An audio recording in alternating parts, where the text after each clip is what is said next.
und Michael Pfister. Detlef Clausen, Sie haben in den 60er Jahren bei Adorno in Frankfurt am Institut für Sozialforschung studiert.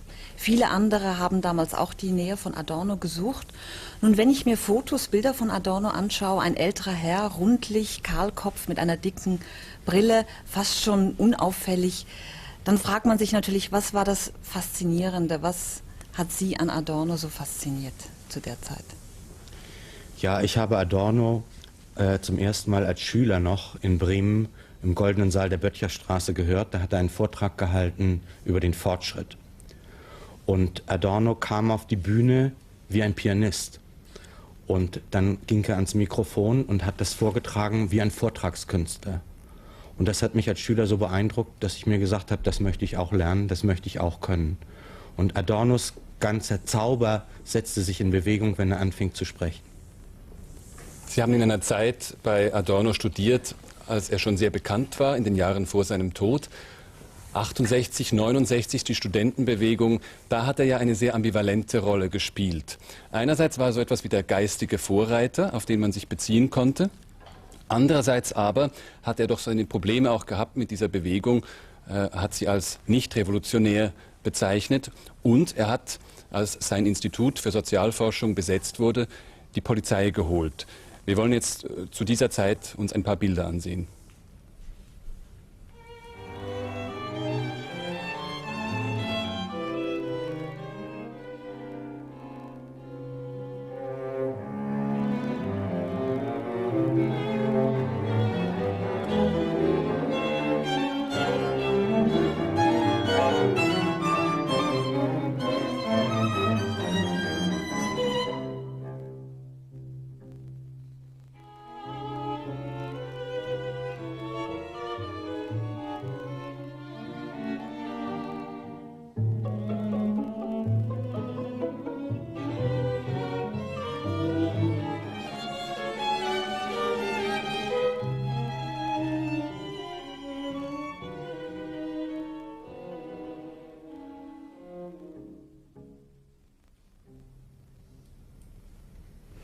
Ja, das letzte Bild zeigt Adorno bei der sogenannten Busenattacke.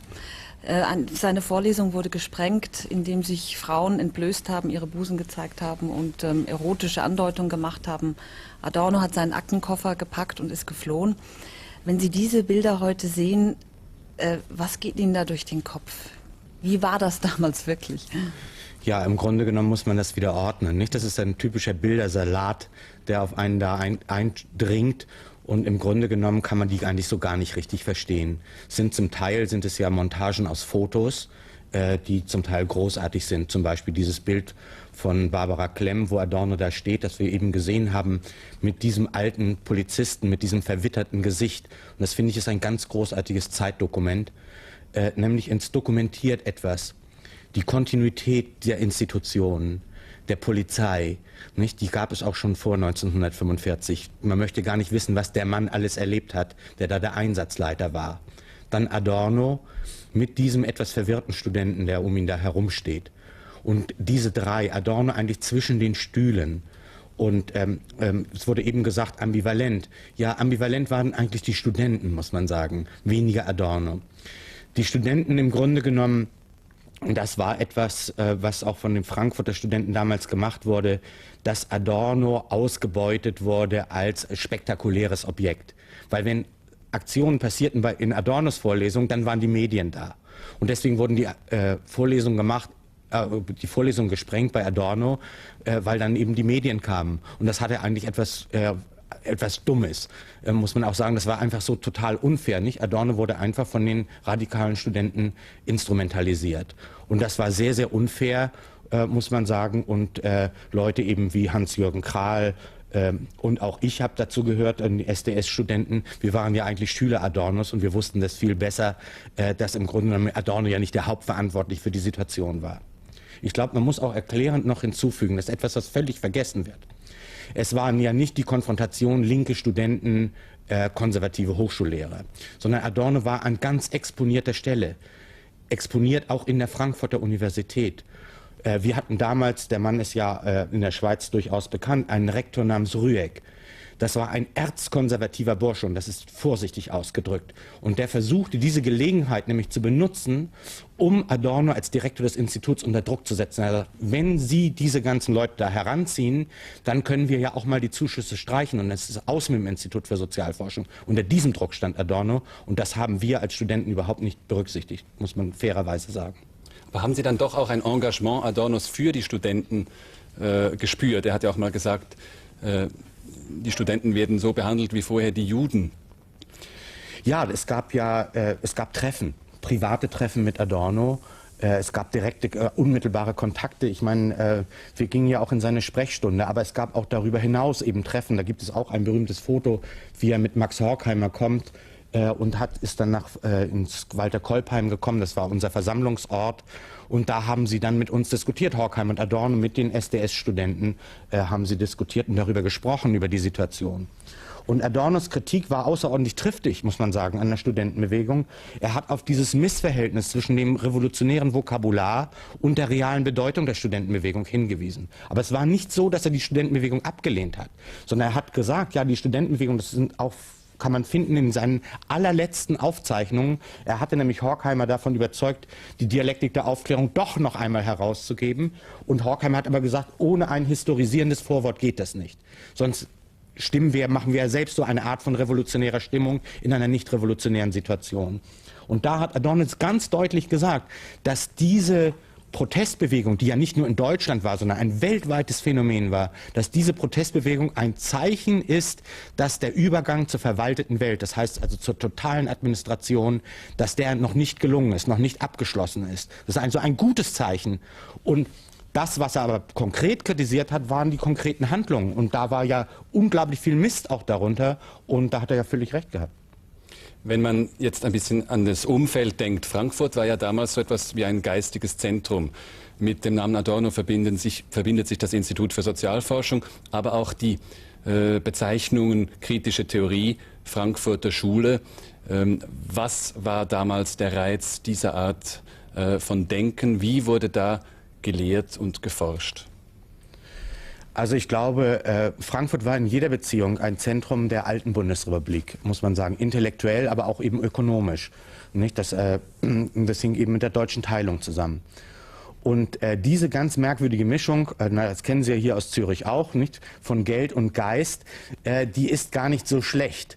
Besonders dann allerdings, wenn die Kraftlinien einer Gesellschaft durch so ein Zentrum verlaufen. Und das hat es in Frankfurt gegeben in den 50er und 60er Jahren. Es war eigentlich der Boom, der Nachkriegsboom, das ist ja auch verbunden mit dem Namen das Mädchen Rosemarie, nicht? Das war ja nicht, also dieses Art von sich durchsetzen, eigentlich im Grunde genommen einer, ja, ich meine das überhaupt nicht pejorativ, einer amerikanisierten Gesellschaft. Frankfurt war der modernste Ort in Deutschland. Und das war auch so symbolisch. Als ich 1966 nach Frankfurt kam, da ging man über den Opernplatz, da stand immer noch die Ruine der alten Frankfurter Oper. Und da steht dem wahren, schönen, Guten als Headline, steht da drüber über den Säulen. Und da ging ein Riss quer durch. Das war symbolisch, auch so treffend für dieses Frankfurt der Nachkriegszeit. Und hier war eben auch durch eine durchaus gute Politik, muss man sagen, der hessischen Landesregierung, waren eben Leute nach Frankfurt zurückgekommen, das gab es vergleichbar nur noch in Berlin, Immigranten, das war ganz selten in Deutschland, Immigranten zurückgekommen und diese Immigranten, das war auch etwas ganz Seltenes, sprachen Klartext. Klartext über das, was sie vorher erlebt haben, aber die traten nicht irgendwie als Zeugen der Vergangenheit auf. Der Adorno oder Horkheimer, die hätten das ja völlig abgelehnt, irgendwie sich sozusagen als Sprecher der Opfer oder sonst etwas zu deklarieren, sondern sie versuchten an der Gegenwart das zu kritisieren, was mit der Vergangenheit verknüpfte. Und da gab es ja Anlässe genug. Nicht denken Sie zum Beispiel an großer Anlass der Politisierung war der Auschwitz-Prozess. Der Auschwitz-Prozess, große Auschwitz-Prozess, der in Frankfurt stattfand. Und der wurde ja von Fritz Bauer eingeleitet, dem Generalstaatsanwalt. Und der war ein Freund von Adorno. Nicht? Und das heißt, also hier gab es auch direkte Beziehungen. Das waren eben Leute, die sich überlegt haben, man kann nicht alles so passieren lassen. Nicht? Man muss etwas unternehmen. Und bei Adorno war es eben dieses enorme Engagement, wirklich Studenten dazu zu bringen, demokratisch zu denken, demokratisch zu arbeiten und auch in der Wissenschaft demokratisch zu sein. Nun, wie vorher schon angesprochen, die kritische Theorie oder die Frankfurter Schule, auf die Adorno ja auch stolz war im gewissen Sinne. Wie muss man sich diese Methode vorstellen? Also ich nehme an, Soziologie konnte man ja auch an anderen Universitäten studieren in Deutschland. Was war das Spezielle an dieser kritischen Theorie, diese Verbindung von Theorie und Praxis? Ja, das ist eigentlich eine ganz komische Angelegenheit, weil im Grunde genommen der Name Frankfurter Schule ist eine sehr späte Erfindung. Kritische Theorie, das trifft das schon mehr. Das ist etwas, was Horkheimer sich vorgenommen hatte zu machen. Horkheimer war ja der ältere Freund von Adorno und Adorno ist eigentlich im Grunde genommen zu Horkheimer und seinem Kreis erst in den 30er Jahren gestoßen. In den 20er Jahren ist es Horkheimer gelungen, einen Freundeskreis aufzubauen. Das war vor allem Felix Weil, der Erbe eines großen Vermögens war, und zusammen mit seinem Freund Friedrich Pollock etwas aufzubauen, was dann später als das Institut für Sozialforschung in die Geschichte eingegangen ist. Und Horkheimer hat aber diesem Institut für Sozialforschung ein richtiges Profil verliehen. Und dieses Profil war ganz außerordentlich für die damalige Zeit. Zunächst einmal muss man sagen, es gab in der Weimarer Republik überhaupt keinen institutionalisierten Marxismus an irgendwelchen Universitäten. Zweitens war es für Juden so gut wie unmöglich, Professuren zu bekommen. Dieses Institut vereinigte nun beides. Eigentlich im Grunde genommen ein Treffpunkt einer sich zwar nicht jüdisch verstehenden Intelligenz, aber ein hoher Prozentsatz der intelligenten jungen Leute waren eben jüdisch. Sie interessierten sich für die Revolution, und zwar durch die eigene Erfahrung, nicht Erfahrung des Ersten Weltkrieges 1917, 1918. Das war ihre unmittelbare Lebenserfahrung. Und das Interessante daran ist, was viele Leute immer falsch gesehen haben und auch in der Theorie, Geschichtsschreibung falsch gemacht wird. Es ging nicht um die Erfahrung einer erfolgreichen Revolution, sondern um die Erfahrung einer verlorenen Revolution. Und die kritische Theorie sollte erklären, wie kommt es, dass zwar die objektiven Bedingungen da sind für eine Revolution, aber die subjektiven, das heißt also der revolutionäre Wille, ein revolutionäres Subjekt, nicht da ist. Es sind ja ausgerechnet, wie Sie auch erwähnt haben, am Beispiel von Felix Weil bei der Institutsgründung, oder man könnte eben auch sagen bei Horkheimer, bei Pollock, sind es Söhne aus gutem Hause, aus sehr reichem Hause. Bei Adorno ist es vielleicht ein bisschen anders, aber man kann auch sagen, er kommt aus gut bürgerlichem, behütetem Elternhaus. Warum sind es ausgerechnet solche Leute, die sich jetzt plötzlich mit Marxismus beschäftigen? Und was wollen sie? Wollen die im Sinne von Marx die Welt nicht mehr interpretieren, sondern verändern? Naja, ich bin ja eben schon auf 1917, 1918 eingegangen. Der Hintergrund ist selbstverständlich das ist mit der Geschichte der bürgerlichen Gesellschaft in Deutschland verknüpft. Und man muss es auch so sagen, mit dem Scheitern der bürgerlichen Gesellschaft. Denn das ist 1917, 1918 eben herausgekommen, dass im Grunde genommen in Deutschland die Durchsetzung der bürgerlichen Gesellschaft nicht funktioniert hat. Nicht? Wir haben eigentlich immer diesen Überhang des Wilhelminismus gehabt, nicht des Autoritären. Wir hatten diese preußische Militärkaste, nicht, die überall dazwischen gefunkt hat. Nicht? Deswegen auch nicht der preußische Militarismus, das ist ja nicht irgendwie eine propagandistische Erfindung, das hat es ja gegeben. Und ebenso hatten wir die Deutsche Universität. Die Deutsche Universität wird heute großartig idealisiert, die alte Universität.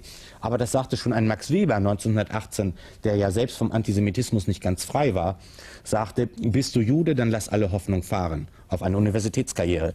Also bis zu 1933 war die Deutsche Universität eine der reaktionärsten Institutionen in der Gesellschaft. Auch das, nicht?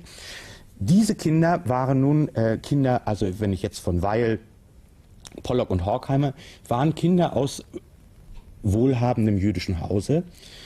Das heißt, die Elterngeneration hatten Karriere gemacht im Laufe des 19. Jahrhunderts. Wie so oft das ist in bürgerlichen Häusern, wenn die Eltern Karriere machen, geschäftlich sehr erfolgreich sind, die Kinder möchten was anderes machen. Nicht möchten Kunst machen oder Literatur oder sonst etwas. Das heißt aber, das wäre der normale bürgerliche Weg. Denen fiel aber auf, dass irgendwie dieser Übergang in die normale bürgerliche Gesellschaft ist ihnen irgendwie verwehrt. Antisemitismus an den Universitäten, hatte ich schon gesagt. Jetzt fällt das mit der Krise zusammen, mit der Krise des Deutschland von von vor 1914, des wilhelminischen Deutschland, das bricht zusammen. Das heißt also, jetzt kann man doch nicht ernsthaft sagen, jetzt machen wir mal eine anständige bürgerliche Gesellschaft. Nicht, da sind die Matrosen auf der Straße und so weiter. Also machen diese jungen Leute eine revolutionäre Erfahrung. Und dann, okay, das ist alles ein Chaos, nicht? Da muss ein bisschen mehr Struktur rein in dieses Chaos.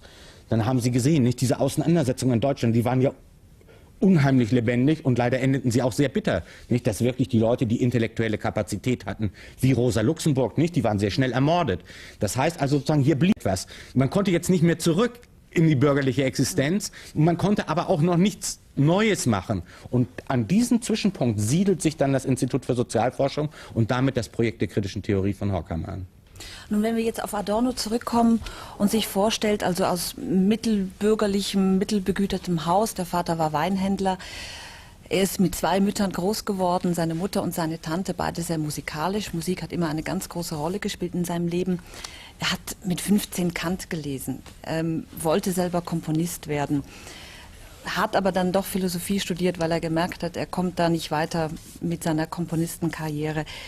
Wie ordnen Sie jetzt diesen jungen Adorno mit diesen großen, dunklen Augen und mit der matten, sanften Stimme jetzt zu diesen doch sehr, wie soll ich sagen, Horkheimer doch sehr, Leuten, die nochmal was ganz anderes im Sinn hatte? Eher der Schöngeist. Ja, man muss einfach sagen, Adorno kommt von einer ganz anderen Seite her. Nicht? Adorno kommt von der Seite der Kunst her. Aber auch das hat mit der deutsch-jüdischen Geschichte sehr, sehr viel zu tun. Ich sagte schon bereits, eigentlich im Grunde genommen das emanzipatorische Ideal, das in der deutschen Literatur und in der deutschen Philosophie angestrebt wird, dieses emanzipatorische Ideal ist von niemand so ernst genommen worden wie von den deutschen Juden. Und sozusagen, das war etwas Utopisches, das gelebt wurde. Nicht dafür steht der Name Felix Mendelssohn. Nicht? Diese Art, nicht im Grunde der Verbindung, der Entfaltung der Persönlichkeit, nicht über all dem schwebt Goethe, natürlich in Frankfurt sowieso besonders, nicht über all dem schwebt Goethe. Das heißt also diese Existenz einer vollen Entfaltung der Persönlichkeit auf allen Ebenen, nicht? Das ist nicht einfach, man ist irgendwie nicht Wilhelm Meister, das hat jeder gelesen, das kannte jeder. Und das ist bei Adorno auch so. Adorno wächst damit auf, mit diesem Ideal. Und bei den Eltern ist auch schon etwas, was man erklären muss. Das kriegt man eben nicht so leicht auf, oder man kriegt es zwar leicht auf irgendwelche Schablonen, aber das sagt nichts. Nicht? Das eine ist, der Vater hat eigentlich eine typisch jüdische Weinhändlerkarriere gemacht. Sehr vorausschauend, sich sehr gut entwickelt und dann mit der Entwicklung des Kapitalismus im 19. Jahrhundert hat sich das großartig entwickelt, dieses Geschäft. Aber der wollte überhaupt nicht Weinhändler werden. Das war der Vater, nicht der große Weinhändler war. Er wollte Kunst. Nicht? Er ging gerne in die Oper und in der Oper hat er dann Adornos Mutter kennengelernt. Und nun, Adornos Mutter war Opernsängerin, ihre Schwester war auch Sängerin. Sie war aber sehr klein gewachsen und entsprach nicht dem Opernideal, konnte deswegen keine Bühnenkarriere machen. Die kam aus einer Künstlerfamilie, als Außenseiterexistenzen, wirkliche Außenseiterexistenzen. Und diese Ehe war für die eine großartige Gelegenheit des sozialen Aufstiegs. Und sie hat es eben geschafft, dass ihre Schwester auch damit wohnte und dann haben die eben zu dritt dieses Kind Theodor W. Adorno dann erzogen. Nicht? Damals hieß er eben halt noch Theodor Wiesengrund.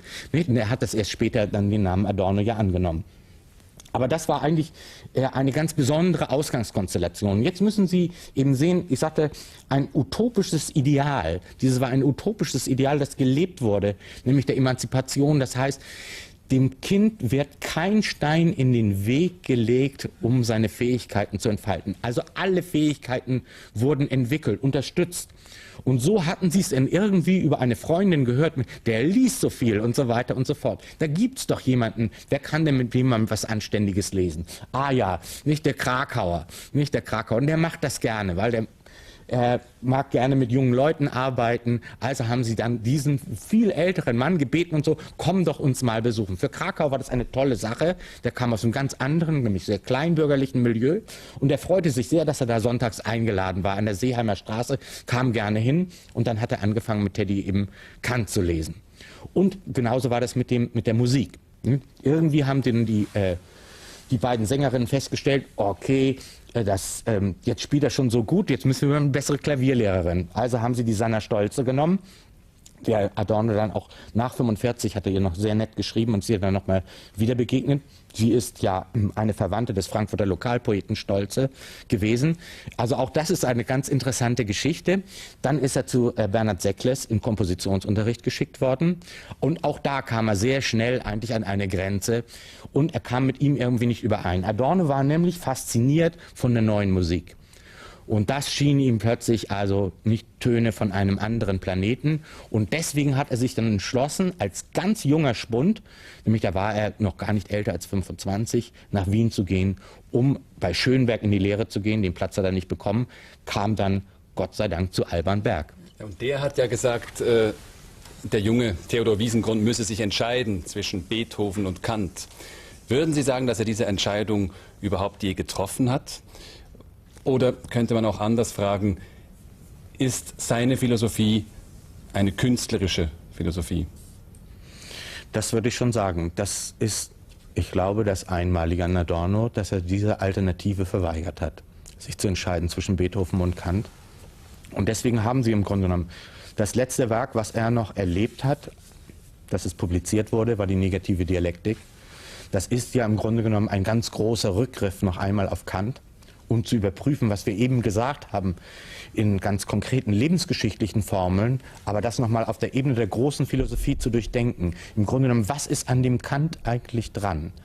Heißt es, am Kant ist ja, und das ist, gehört eben zu Adorno, dieses Aufklärung, dass Aufklärung dazu da ist, um die Welt zu verändern.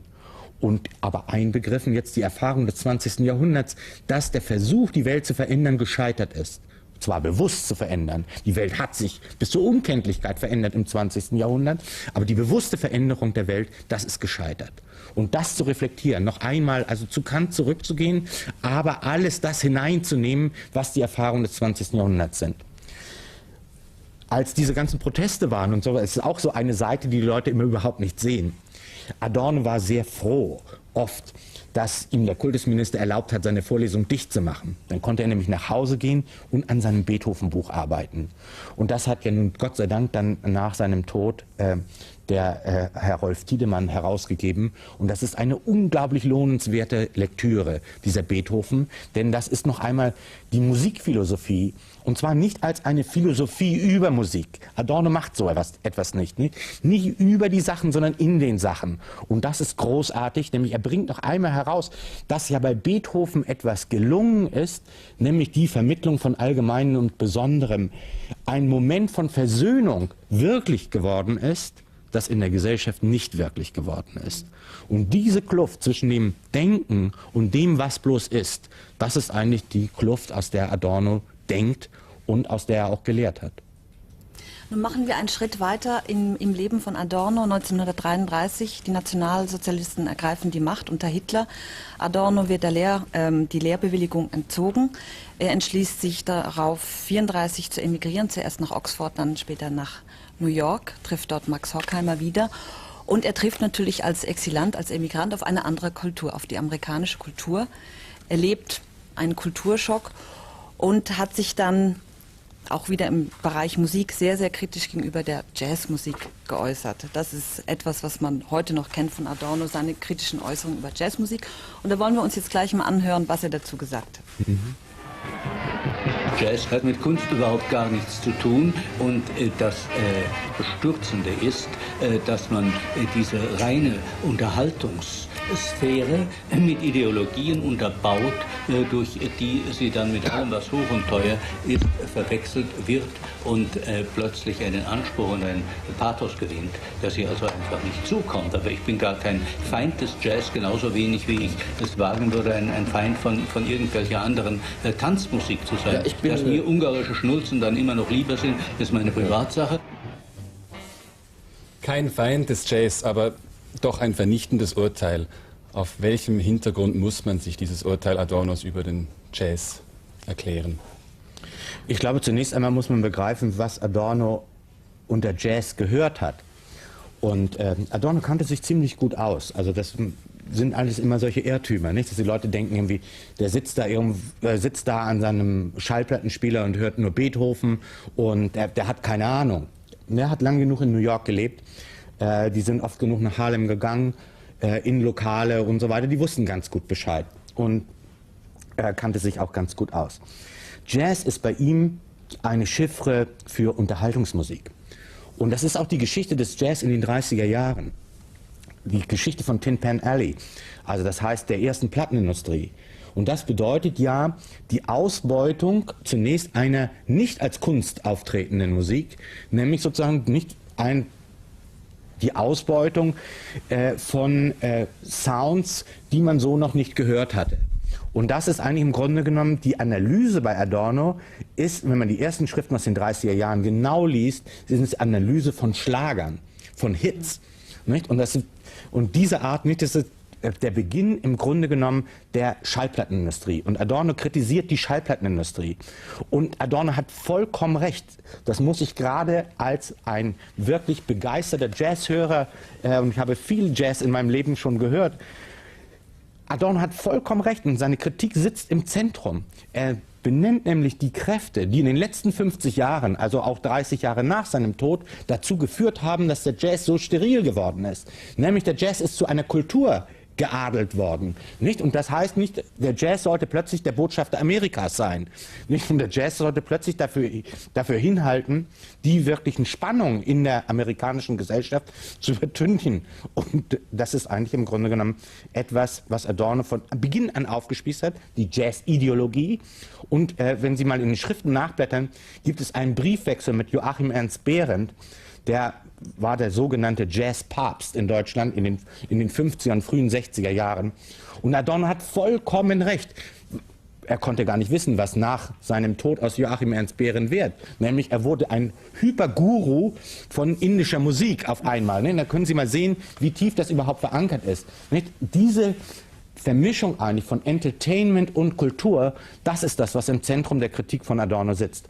Und für alle die mir das nicht glauben und denken, ich will nur den Adorno verteidigen, an Stellen, wo er gar nicht zu verteidigen ist, den empfehle ich, das kann jeder lesen, dazu braucht man keine große musikalische Vorbildung. Einleitung in die Musiksoziologie, Kapitel 2, leichte Musik. Ein wunderbarer Aufsatz und da sehen Sie das vollkommen geschichtlich eingeordnet, dass am Jazz nicht kritisiert wird, dass es Jazz ist, sondern warum der Jazz hinter seinen Möglichkeiten zurückbleibt. Aber ist er denn einfach in New York nicht in die Clubs gegangen und hat nur die Schallplatten gehört? Da wäre ja auch das Moment der Improvisation zu entdecken gewesen, des individuellen Abweichens. Und das ist ja etwas, was Adorno sehr wichtig ist. Ja, aber das, entschuldigen Sie mal, das ist doch alles im Grunde genommen, so dolle Sachen sind das doch alles überhaupt nicht. Ich meine, Sie müssen das einfach auf dem Hintergrund auch musikalisch sehen. Nicht, was die Leute erlebt haben. Er ist durchaus in die Clubs gegangen und er wusste sehr gut Bescheid, sagte ich ja bereits.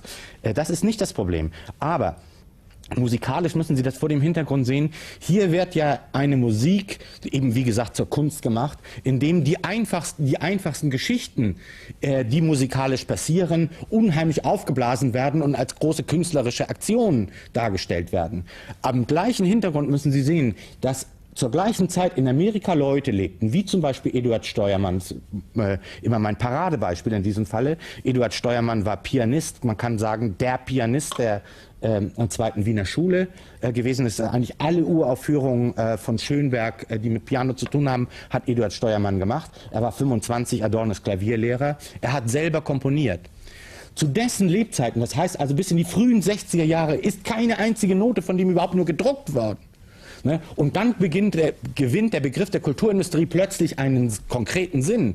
Das heißt sozusagen, die Kulturindustrie schaut darauf, was sie ausbeuten kann und sie scheidet aus, direkt von der Kommunikation, richtig trennt sie das ab, das, was inkommensurabel ist. Und dieser Begriff des Inkommensurablen, das ist etwas, was in diese Jazzkritik hineingehört. Nämlich, dass der Jazz so gemacht wird, dass er kommensurabel wird und damit eigentlich um seine besten Kräfte gebracht wird. Aber da lauert doch sofort das Elitäre, also die Kritik des Elitären. Wenn Jazz nur dann gut ist, wenn es wenige verstehen. Das ist ja gar nicht das Argument. Das ist ja genau wie mit dem, sind wir ja hier wieder, im Fernsehen. Das ist ja genau das Gleiche.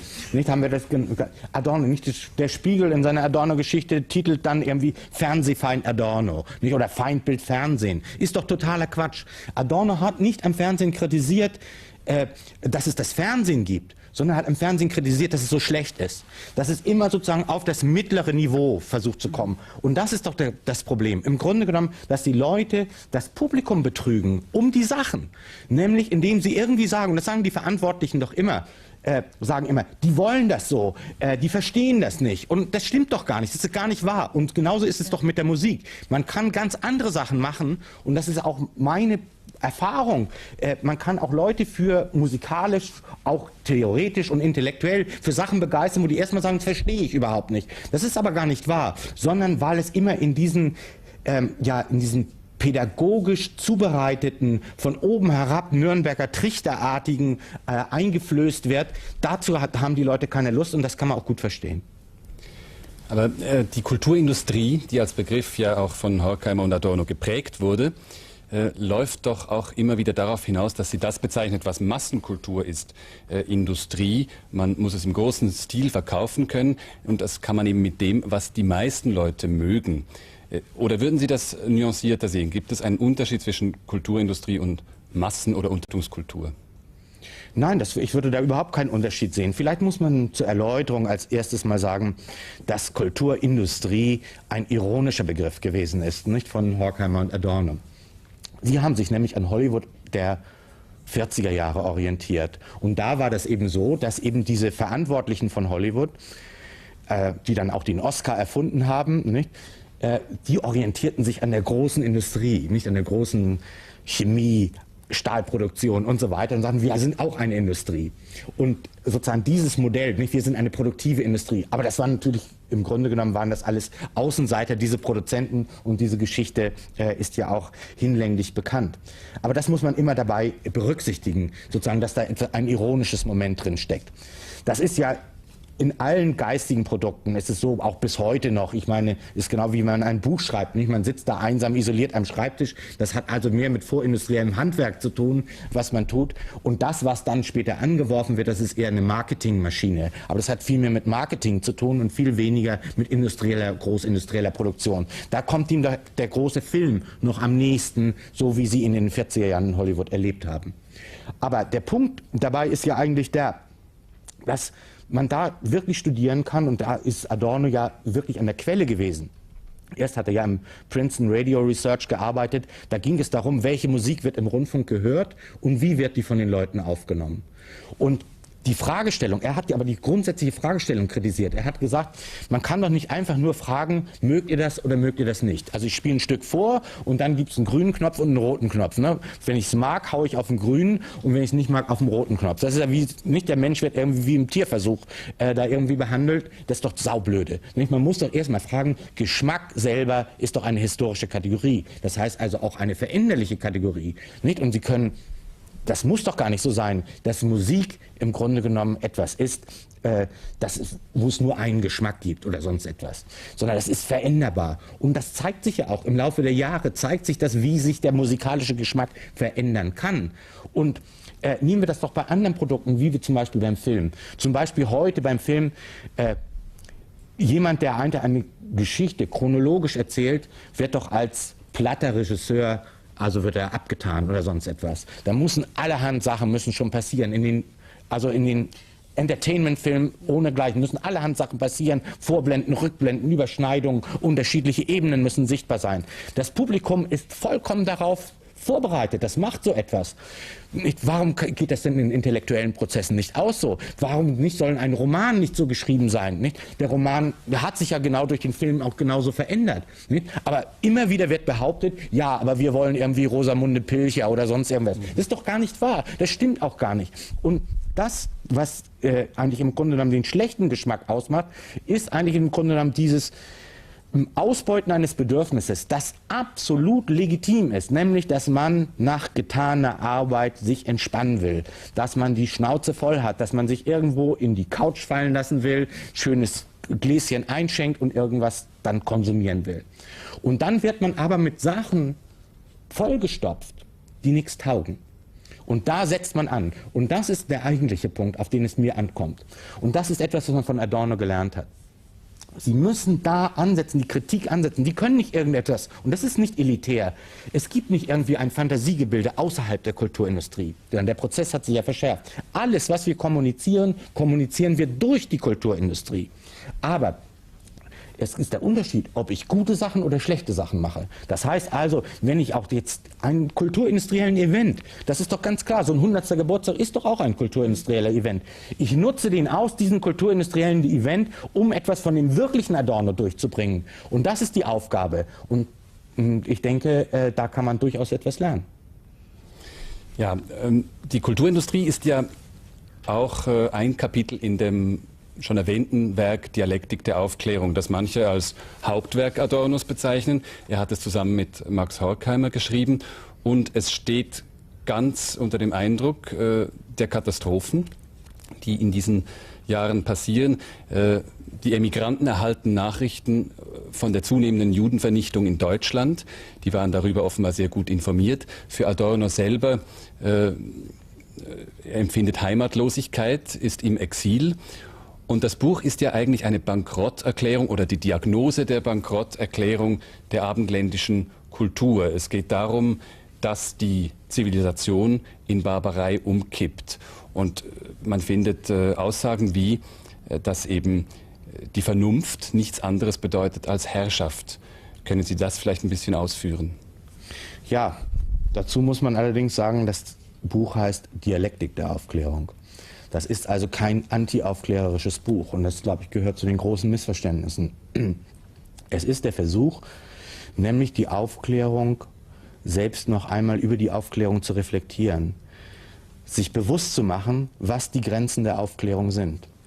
Nicht? Und die Grenzen der Aufklärung liegen eben nicht im reinen Geist, im besseren Argument, sondern die Grenzen der Aufklärung liegen in gesellschaftlich-materiellen Bedingungen.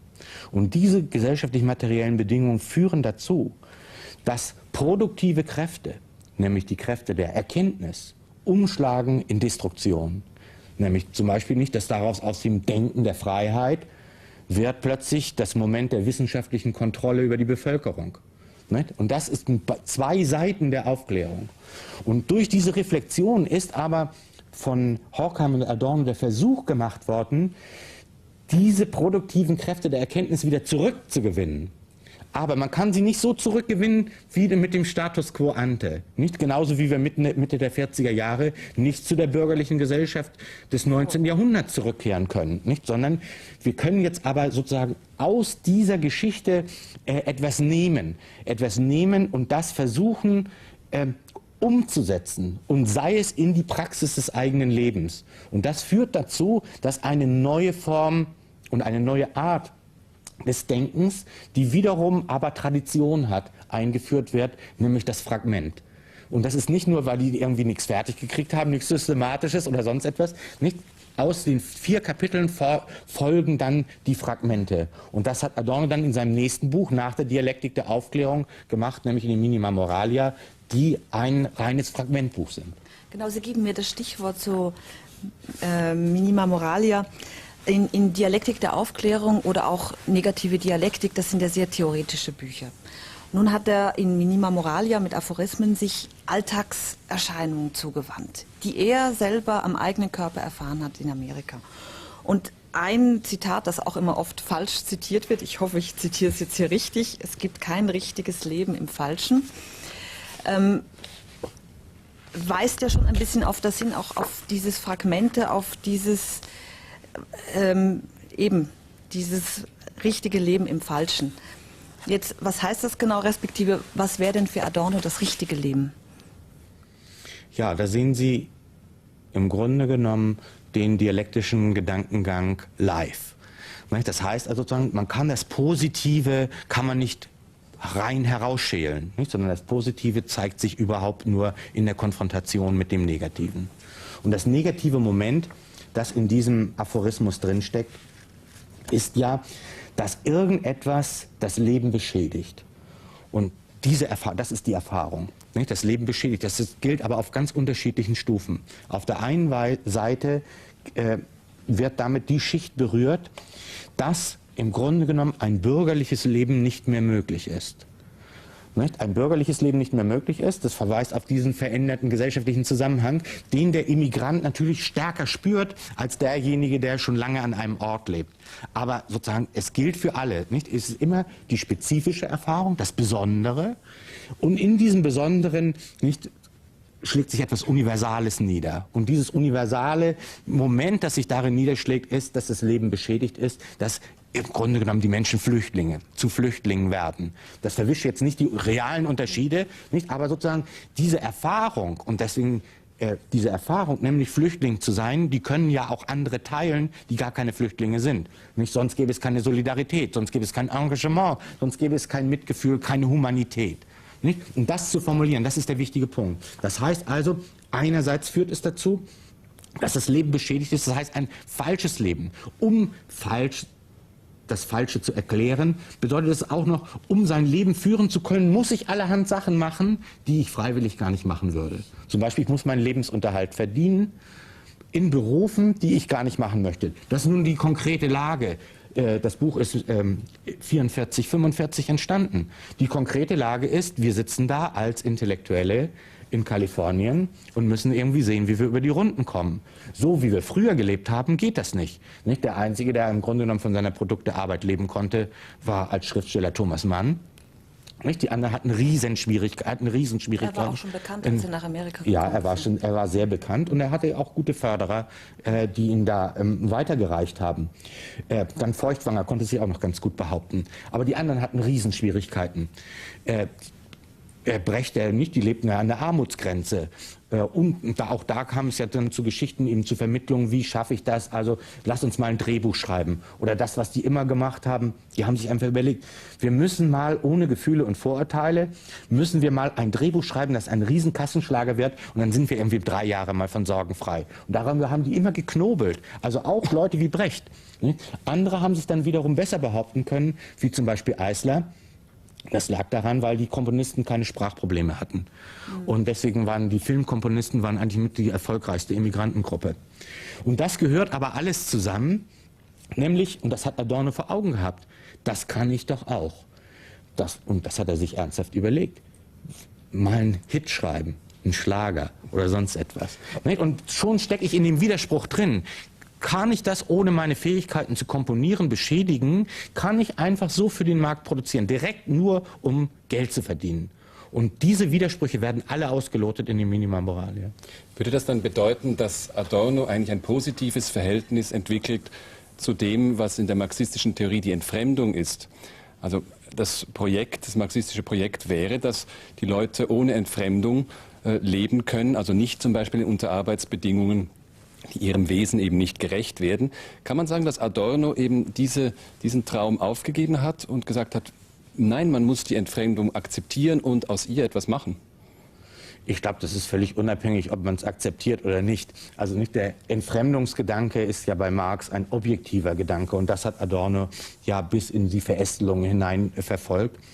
Und das kommt ja auch in seiner Theorie, ist ja etwas, was er dann von Lukács übernommen hat, aber in einer großartigen Weise eben auf alle einzelnen Phänomene der Kulturprodukte ausgedehnt hat, nämlich das Phänomen der Verdinglichung. Das heißt also, um die Verdinglichung kommen wir überhaupt nicht herum. Sie ist da, ob wir wollen oder nicht, ob wir Ja sagen oder Nein sagen. Nicht können wir auch sagen, Nein zur Verdinglichung, ich lebe jetzt authentisch. Das ist so eigentlich, nicht also was weiß ich, Steppenwolf ist ja kein Wunder. Nicht das, also Hermann Hesse, den hat die amerikanische Jugend begeistert in den 60er Jahren, nicht Adorno. Das kommt erst später, nämlich Adorno ist etwas, um zu erklären, warum man aus diesem Verdinglichungszusammenhang nicht herauskommt. Aber das Versprechen eines anderen, ein unmittelbares Versprechen, das ist mehr so eine Jugendliteratur wie vom Typ Hermann Hesse. Wir haben nochmal ein Zitat von Adorno vorbereitet, der sich auch in diese Richtung äußert. Wie müsste die Gesellschaft sein, damit der Mensch als mündiger Mensch überhaupt existieren kann? Mündigen Menschen verstehe ich allerdings zugleich auch einen Menschen, der sein Schicksal in der Realität real bestimmen kann. Und das bedeutet eine Gestaltung, eine Einrichtung der Realität so, dass in ihr mündige Menschen leben können. Nun Bevor wir zum Inhaltlichen gehen, noch zuerst etwas zur Form. Sie haben ganz zu Beginn gesagt, dass was Sie mit am meisten fasziniert hat an Adorno war, wenn er gesprochen hat. Wenn man jetzt hier hört, wie er seine Sätze formt, wie er druckreif spricht, fast schon wie in Stein gemeißelt seine Sätze bringt, zeigt ja auch, dass die Sprache für ihn ganz, ganz wichtig war, um sich philosophisch oder seine Gedanken auszudrücken. Die Sprache war fast schon eine Waffe für ihn. Ja, klingt mir fast zu instrumentell mit Waffe. Nicht? Die Sprache ist eben für ihn eine Ausdrucksform. Und das ist, ich glaube, bei Adorno so deutlich zu spüren, auch wenn man jetzt einmal die Stimme gehört hat, man vergisst die nicht. Es hat einen hohen Wiedererkennungswert. Wenn Sie irgendwo hingehen und Sie hören im Studio irgendein Tonband spielen, Adorno, wissen Sie sofort. Und das ist eben der Ton. Er arbeitet daran, einen bestimmten Ton zu finden. Und dieser Ton ist allgemein verständlich und höchst individuell zugleich. Und das ist diese Vereinigung im Grunde genommen des Künstlerischen mit dem Theoretiker. Nicht, der seinen eigenen Ton gefunden hat. Und Sie werden jeden Gedanken von Adorno, werden Sie so hören, in dieser Tonlage. Es gibt diese ganz bestimmte Tonlage, die etwas sagt. Und diese Tonlage ist nicht abgestimmt darauf, ob es ein Hörsaal ist oder ob es Rundfunk ist oder ob es Fernsehen ist. Es ist immer dieser Adorno-Ton.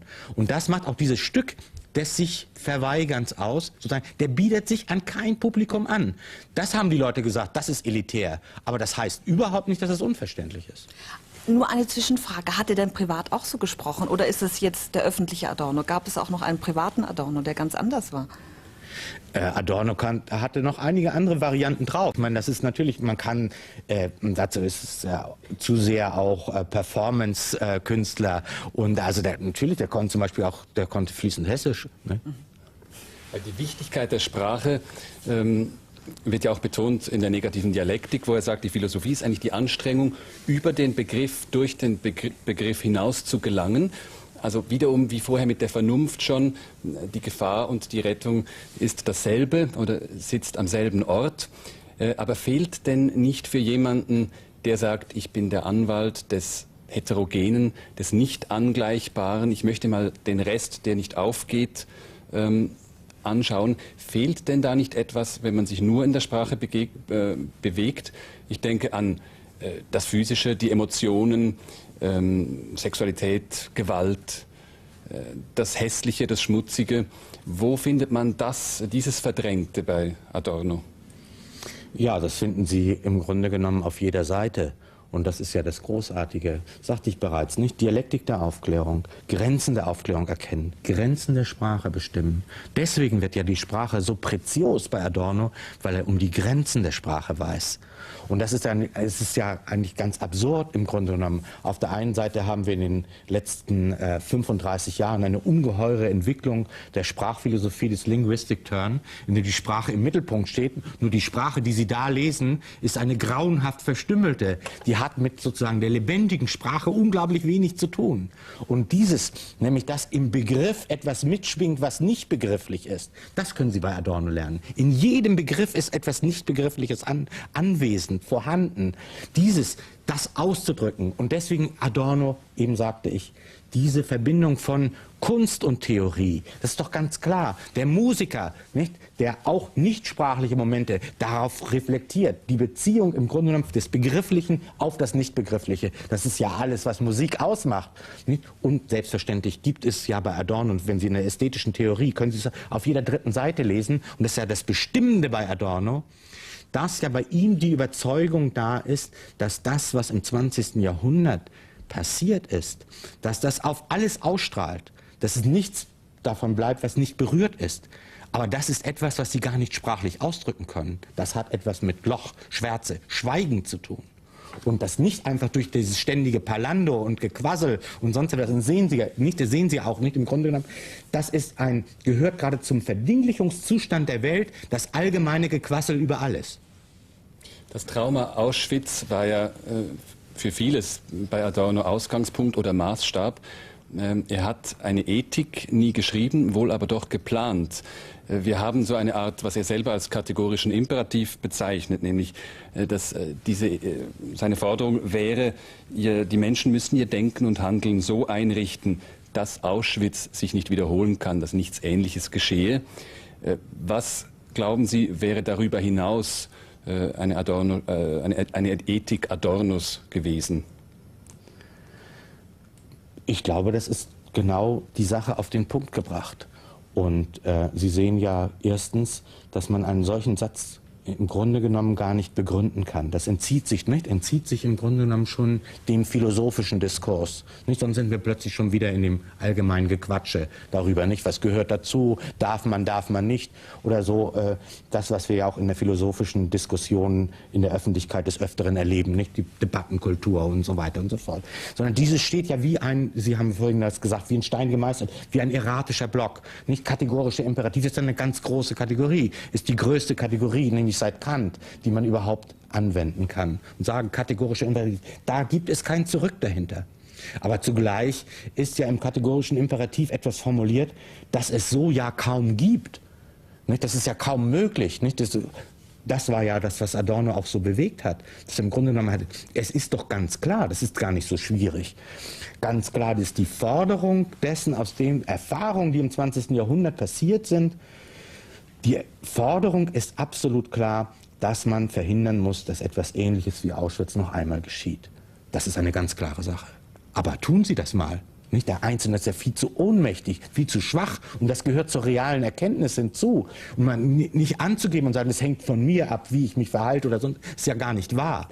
Aber das ist eben wiederum die Beziehung, steht auch in den Minima Moraliae. Sich nicht von der Macht der anderen und nicht von der eigenen Ohnmacht dumm machen lassen. Nicht? Also das heißt, diesen Widerspruch erleben, diesen Widerspruch ausleben und in diesem Widerspruch, mit diesem Widerspruch arbeiten. Nicht? Und das ist dieses, es gibt kein richtiges Leben im Falschen. Nicht? Das heißt auch, dass an den besten Sachen im Leben ist auch immer ein schaler Beigeschmack. Und das ist ja so, nicht? Dass in dem Augenblick, in dem ich anfange, darüber nachzudenken, warum es mir so gut geht, merke ich schon, das ist aber durchaus auf Kosten von anderen. Nun, der 100. Geburtstag wird gefeiert. Mehrere Werke zu Adorno sind erschienen. Sie haben gesagt, Ihr Werk ist keine Biografie, Sie wollten keine Biografie schreiben, aber doch die Tatsache, dass jetzt Bücher über ihn geschrieben worden sind, obwohl Adorno ja selber auch gegenüber Biografien oder Kult, sagen wir mal, Aufbauscherei sehr, sehr kritisch, sehr skeptisch gegenüber war.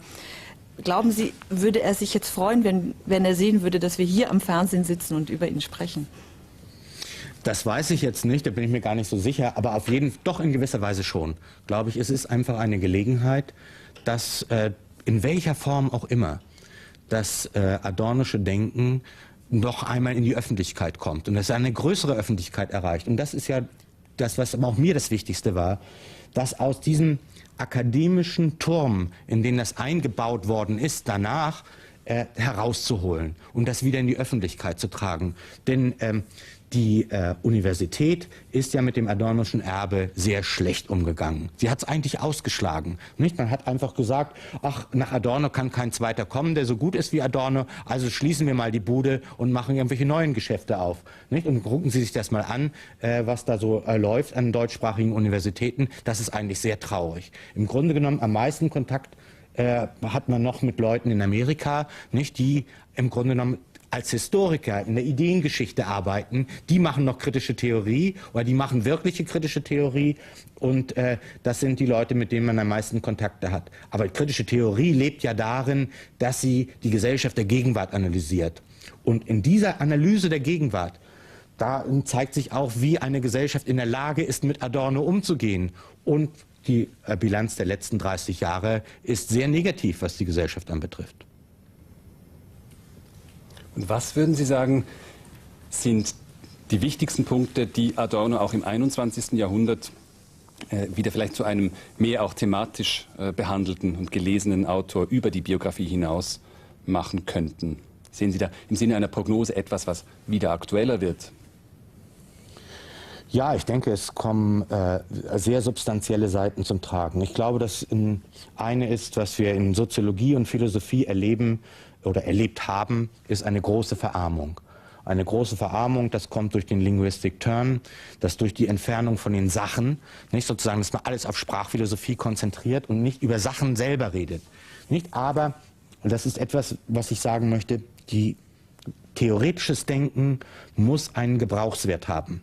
Gebrauchswert bedeutet, dass derjenige, der nicht professionell denkt, etwas erkennt in dem, was gedacht wird, was mit seinem Leben zu tun hat. Nicht unmittelbar, nicht Lebenshilfe oder sonst etwas, aber ich erkenne mehr von der Welt. Das heißt zum Beispiel, nicht über den 11. September können alle quasseln, aber über den 11. September gibt es wenig wirklich gute Theorien. Das heißt, was bedeutet der 11. September? Woher kommt das? Was signalisiert er für den Weltzusammenhang? Nicht? Wir haben alles diese ganze Art von Globalisierungsdiskussionen, aber wir haben keine wirklich gute Theorie. Und das ist etwas, Adorno war auf dem Wege dahin, eigentlich eine Theorie der Gegenwart zu entwickeln, was es bedeutet. Ich nenne das eine Theorie der globalen Gleichzeitigkeit. Nämlich, dass es nicht mehr das Aufholen von Vergangenheiten ist, sondern plötzlich haben wir alles nebeneinander. Und das ist etwas, was es in der Musik auch schon gibt. Nicht? In der Musik, das ist etwas, was Adorno erlebt hat. Nämlich dieses Überschreiben, dieses Palimpsestartige. Nicht? Dass alles gleichzeitig nebeneinander ist und übereinander ist. Und sie können das gar nicht werten, nicht? Sondern sie müssen sich davon distanzieren und dann reflektieren darauf. Zum Beispiel nehme ich ein Kernstück. Ein Kernstück der Adornoschen Lebensgeschichte ist die Erfahrung von Amerika. Nicht? Adorno ist überhaupt erst in Amerika zu Adorno geworden und als solcher zu uns zurückgekommen.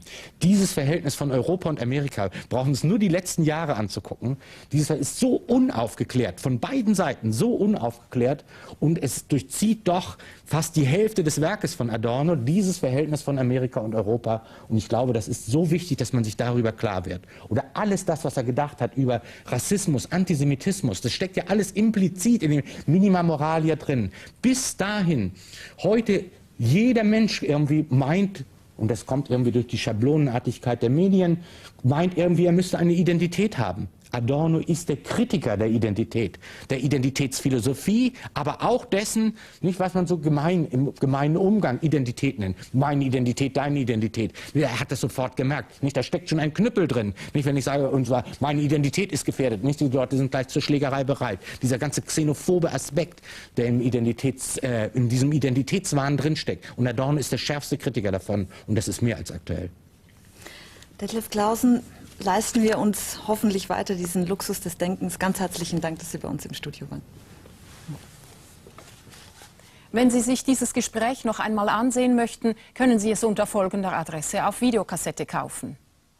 Schweizer Fernsehen DRS, Redaktion Sternstunden, 80 52 Zürich. Gerne empfehlen wir Ihnen auch das folgende Buch unseres Gastes, das erst seit wenigen Tagen im Handel erhältlich ist.